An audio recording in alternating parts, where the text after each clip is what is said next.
Good morning दोस्तों। आज आप सीखने वाले हैं कि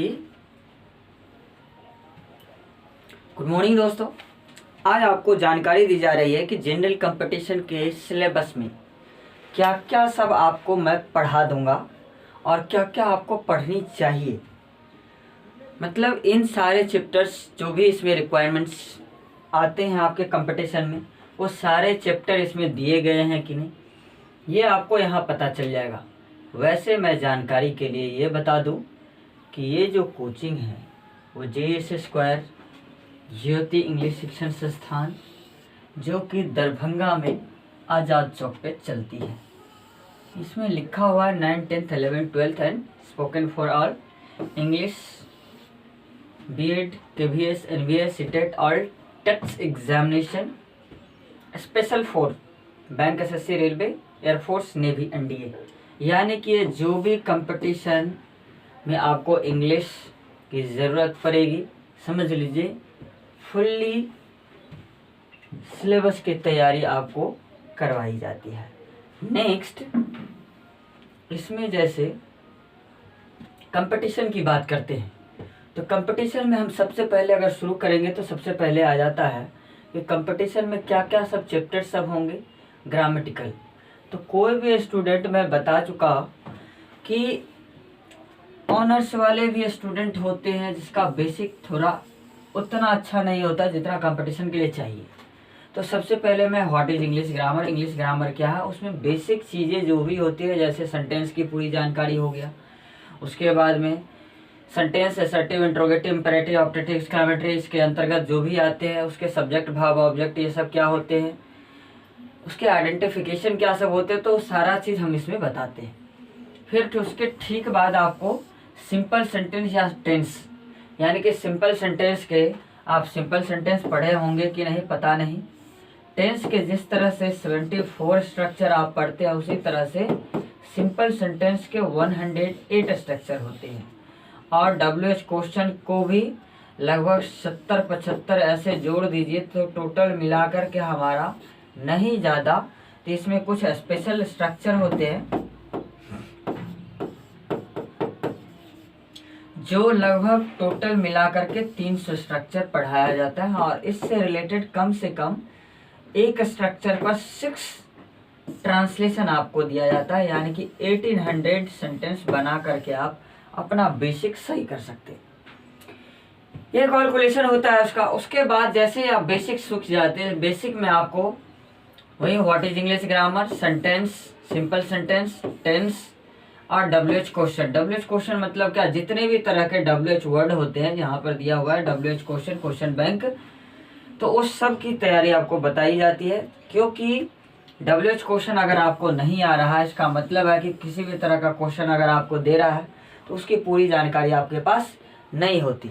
एक एक WH वर्ड का 3-3 प्रयोग होता है। अगर आपको पूरी जानकारी रहेगी तो आप क्वेश्चन का मतलब समझ पाएंगे, इसलिए ज़रूरी है।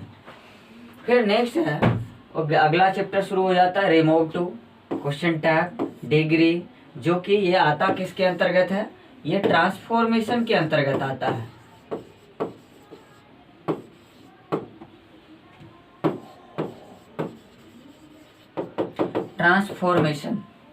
ट्रांसफॉर्मेशन के अंतर्गत ये रिमूव टू, क्वेश्चन टैग और डिग्री, ये 3 चैप्टर आते हैं। उसके बाद emphatic with do does did, उसके बाद में सिंपल सेंटेंस और सिंपल टेंस, जो कि यहीं पर आपको टेंस के जस्ट बाद पढ़ाया जाता है।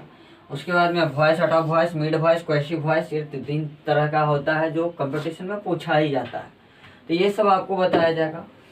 उसके बाद नेक्स्ट देख लीजिए, नेक्स्ट इसमें क्या सब आ सकता है, नरेशन। ये भी बहुत ज़्यादा इम्पोर्टेंट चैप्टर है। आप किसी भी एग्जामिनेशन में ले लो, ये क्वेश्चन पूछता ही पूछता है। जैसे नरेशन से क्वेश्चन हो गया, टाइम एंड टेंस से क्वेश्चन हो गया, ऑक्सिलरी वर्ब, मेन वर्ब, उसके बाद में है प्रीपोजिशन, एडम्स फ्रेज इसमें आ जाते हैं। उसके बाद में है syntax, slangs, capsule, syntax, subject, verb, agreement जानते होंगे। उसके बाद हेल्पिंग वर्ब का यूजेज जानते होंगे। तो ये सब इसी में आ जाता है।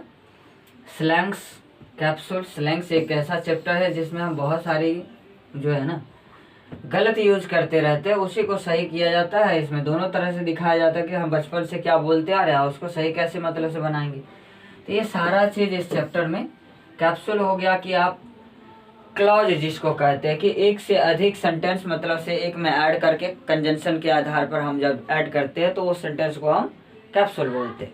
तो 4 कंटेंट्स होते हैं जिसमें सबसे पहला आपका हो गया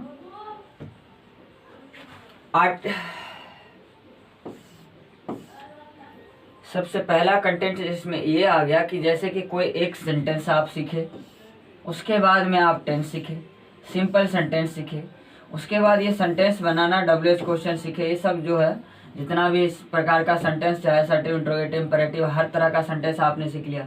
तो उसके बाद उसको किस तरह से हम कंजंक्शन के आधार पर ऐड करेंगे जिस तरह का हमारे एग्जाम में रहता है वो आपको यहाँ पता चलेगा। उसके बाद आर्टिकल, उसके बाद नॉन ट्रेडिशनल के हिसाब से, ओल्ड के हिसाब से और मॉडर्न के हिसाब से, ये तीनों तरह से आपको बताया जाता है। ट्रेडिशनल मतलब परंपरागत, पहली बार जो नॉन मतलब से बना होगा उसके अकॉर्डिंग, ओल्ड ग्रामर उसके बाद जो चेंज हुआ उसके बाद है मॉडर्न ग्रामर, तो उसके हिसाब से नंबर, जेंडर, केस इसके अंतर्गत आते हैं, वो सब आपको बताया जाएगा। फिर उसके बाद आ गया प्रोनाउन। ये सारे चैप्टर एक एक करके आपके सिलेबस में कंपटीशन वाले को है भी और ये जरूरी भी है इसको कि आप पढ़े। फिर उसके बाद में एडजेक्टिव आ जाता है,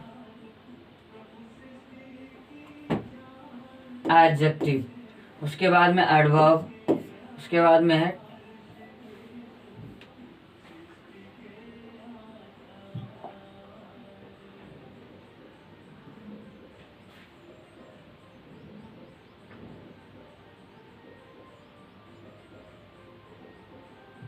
क्या हो गया,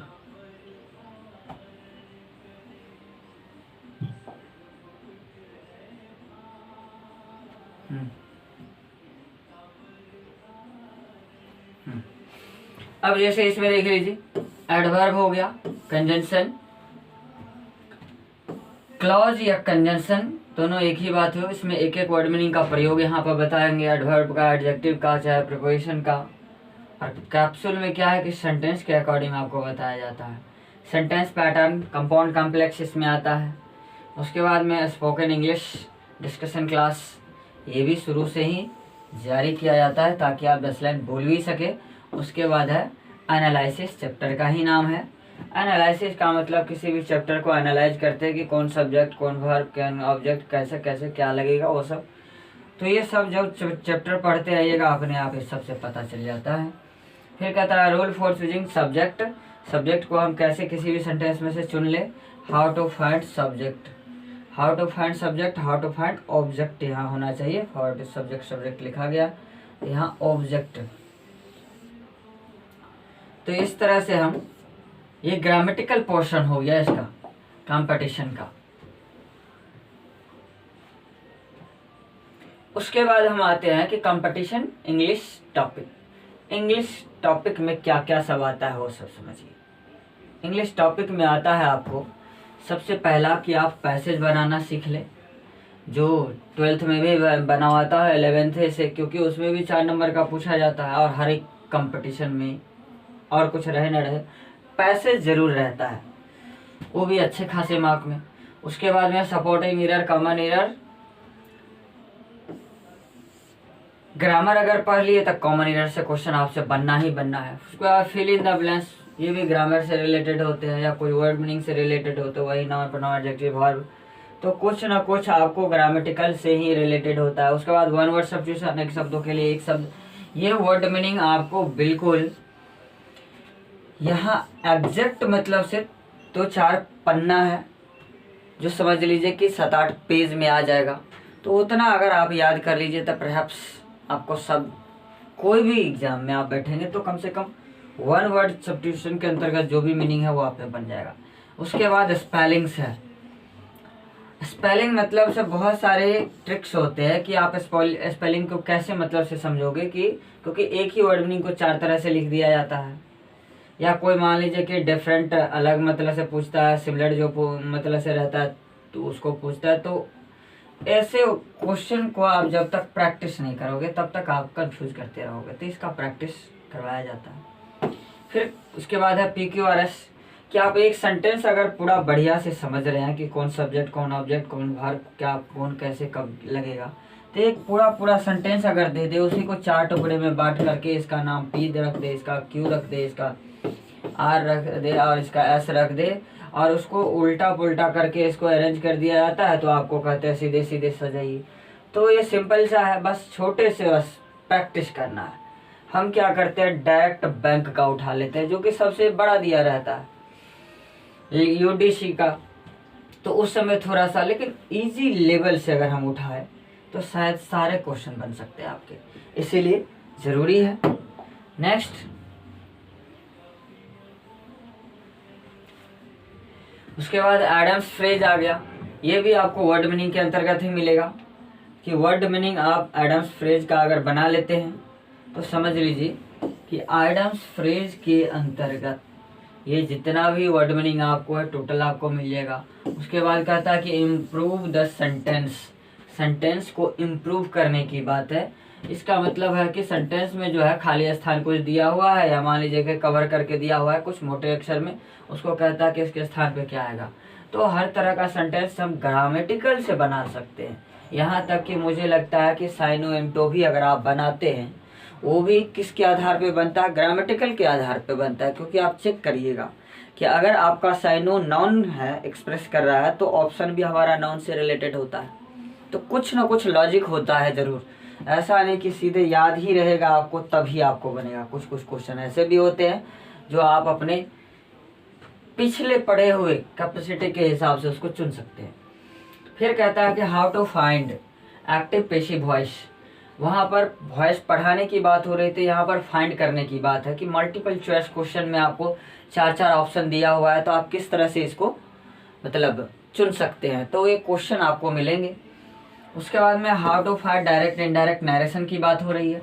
नरेशन में जैसे आपको मतलब से उस समय लिखा हुआ था इससे पहले नरेशन का चैप्टर, लेकिन यहाँ पर है कि अगर मान लीजिए कि UDC हो गया, LDC हो गया, MTS हो गया, इस समय देखिएगा नरेशन का क्वेश्चन सब डिनोट कभी कभी किया जाता है कि ये नरेशन, जैसे 12th में एग्जाम दीजिएगा तो आपको मतलब से उसमें डिनोट किया जाता है कि मतलब से उसमें कौन सा 12th में वॉइस है कि नरेशन है, उसके बाद में वर्ब टेंस क्या चुनना है उसमें दिया रहता है, लेकिन कंपटीशन में ये नहीं दिया रहता। मतलब आप अपने दिमाग के आधार पर क्वेश्चन को चुन लो कि एक्चुअल में कौन से चैप्टर से बिलोंग करता है और इसका आंसर क्या होगा। तो प्रैक्टिस ऐसा होना चाहिए। उसके बाद है साइनोनिम एंटोनिम्स, इसका भी आपको एग्जैक्ट वर्ड मीनिंग हमारे से मिल जाएगा ताकि आप साइनोनिम एंटोनिम अपना ठीक कर सके। रूल होता है हमारे पास कि अगर साइनोनिम का एक पेज अगर आपको मिल जाता है, अगर वो हमें याद करके सुना देते हैं तो दूसरा पेज आपको मिलता है, नहीं तो नहीं मिलता है। ये हमारा रूल है, क्योंकि हम क्यों पन्ना वेस्ट करें जुट्टों का। तो यहाँ पर कहता है commonly word, confusion word. Confusion word भी कंपटीशन में पूछा जाता है। कॉमनली वर्ड सामान्य शब्द हमने नाम दिया है जो ज़्यादा नहीं है, ओनली 499 यानी कि 500 है भी नहीं, इतना वर्ड मीनिंग है इसका, जो आप अगर याद रख लेते हैं तो शायद 70% स्पोकन जो है आपको वैसे ही सही हो जाएगा। इतना केवल वर्ड मीनिंग आपको याद रहे तो ये आपको काम क्या करता है कि कभी भी आप बोलने के सेंस में आपको रुकने नहीं देगा। कन्फ्यूजन वर्ड का मतलब हो गया कि बहुत सारे वर्ड मीनिंग ऐसे होते हैं जिसका मतलब से सेम प्रोनाउंसिएशन आता है लेकिन मीनिंग अलग होता है, तो उस तरह के वर्ड मीनिंग को हमें पढ़ना पड़ता है ताकि दोनों का मतलब हम समझे। तो इस तरह से ये टोटल हो गया कंपटीशन का, और ये रहा खाली स्थान। और भी कुछ है लिखा हुआ कि नहीं पता नहीं। तो ये जितना भी कंपटीशन का सिलेबस के अंतर्गत था तो समझ लीजिए हमने आपको बता दिया। अगर आपको ये वीडियो अच्छा लगा तो आप इसे लाइक, शेयर और सब्सक्राइब जरूर करें, क्योंकि मैं स्ट्रीमिंग भी आ रहा, लाइव क्लास भी आ रहा। अब कंफर्म नहीं हुआ है कि एग्जैक्ट टाइम दे करके मैं कभी भी 1 घंटा 2 घंटा के लिए लाइव आ जाता हूँ, लेकिन एग्जैक्ट टाइम थोड़ा सा मतलब इंस्टीट्यूट भी चलाना होता है यार, एक एक नहीं 2 2 इंस्टीट्यूट होता है, तो फिर वहाँ पर भी टाइम देना होता है, फिर ऑनलाइन भी आना होता है, तो बहुत बातें हैं, देखते हैं। Thank you.